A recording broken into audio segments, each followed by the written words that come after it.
नमस्कार। मैं रमाकांत ये नोटबंदी पे कुछ टिप्पणी करना चाह रहा था अपनी।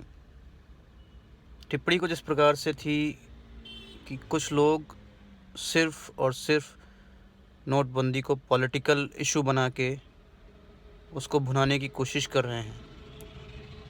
कुछ लेफ़्ट की पार्टियां या कुछ नॉर्मल लोकलाइज़ लोग या कुछ समुदाय के लोग, मैं उनसे एक सिफ़ारिश करना चाहता हूँ कि जब देश हित की बात आया करे, सेना से लेकर नोट से लेकर, तो कृपया अपना कीमती समय, जिसमें जनता सब जानती है और आप उस पे अपने को खुद बर्बाद कर रहे हैं। हमें ऑप्शन चुनने का मौका नहीं मिलेगा राजनीतिकरण में।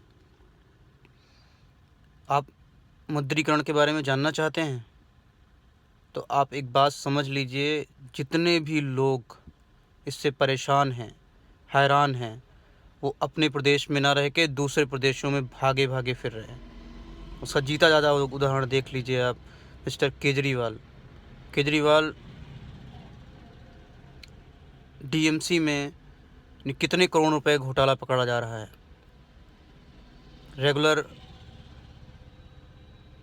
ट्रांसपोर्ट से लेकर सभी जगहों पे 100-100 के नोट जमा हो रहे हैं, सबसे लिए जा रहे हैं और कोई भी बस वाला 500 का नोट नहीं ले रहा है। फिर भी जो जमा हो रहे हैं वो सिर्फ़ और सिर्फ 500 और 1000 के नोट जमा हो रहे हैं। दूसरी बात, आप एक चीज़ समझ लीजिए कि जब देश का पैसा एक जगह स्थिर हो जाएगा, स्थिर रहने लगेगा, तब उस पे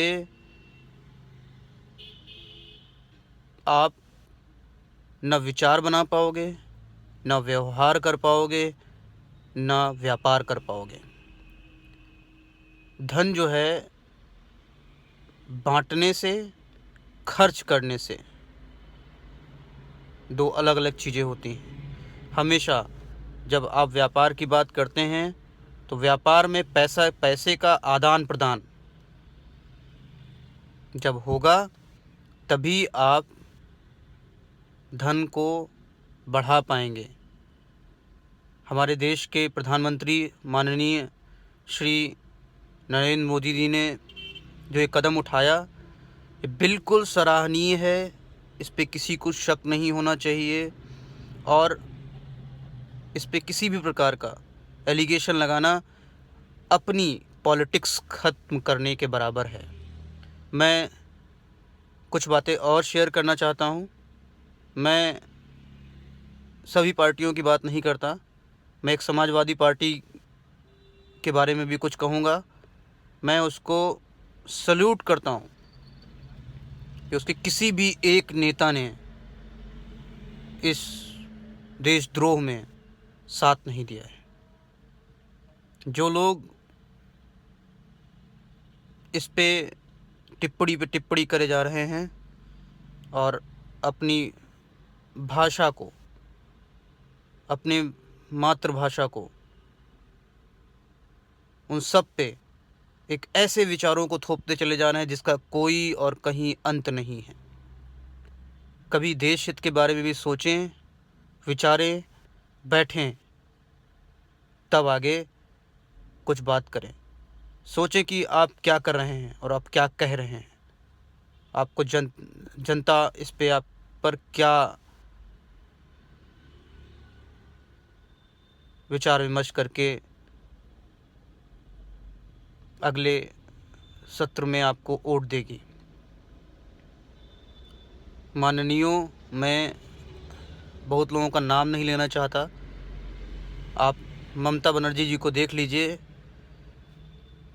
कोई भी बड़े शहरों में, आप दिल्ली, लखनऊ और कई जगहों पे उन्होंने अपने पूरे भाषण दिए हैं। उनको कोई सुनने तक नहीं आ रहा है। 200 रुपये लेकर लोगों ने उनको उनकी जगहों पे खड़ा किया। कई जगह तो वो डिबेट से भाग गईं।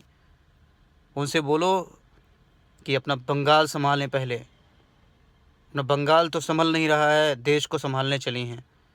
सेम एज केजरीवाल साहब। केजरीवाल साहब, आप बेवकूफ़ों की राजनीति में पड़े हुए हैं और आपने कितने भी लोगों को छोड़ा, कितने लोगों को पकड़ा, वो आपको खुद समझ में आ रहा है और जनता आपको अब की जवाब देगी। जितना आपने बेवकूफ़ समझ रखा है पॉलिटिकल सिस्टम को, वो पॉलिटिकल सिस्टम, हमारा प्रजातंत्र बेवकूफ़ नहीं है। और जो बेवकूफ़ी की भाषा आप यूज़ करते हैं वो ज़्यादा अच्छा रहेगा जाके पाकिस्तान में कीजिए जाकर।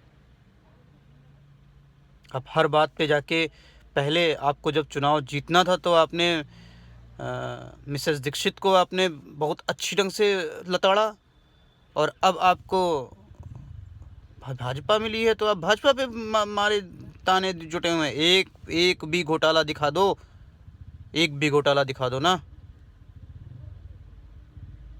आप किस पर्पस से हमसे आके डिबेट करो? अगर हिम्मत हो तुम्हारी, तुम्हारे एक बाप की औलाद हो अगर आप, तो मिस्टर केजरीवाल साहब, आप मुझसे हिम्मत बनाया कर। अब बहुत नाटक तुम्हारा हमने देख लिया, और ये गुस्सा नहीं है ना, मैं किसी पॉलिटिकल बैकग्राउंड से बोल रहा हूँ, ठीक है?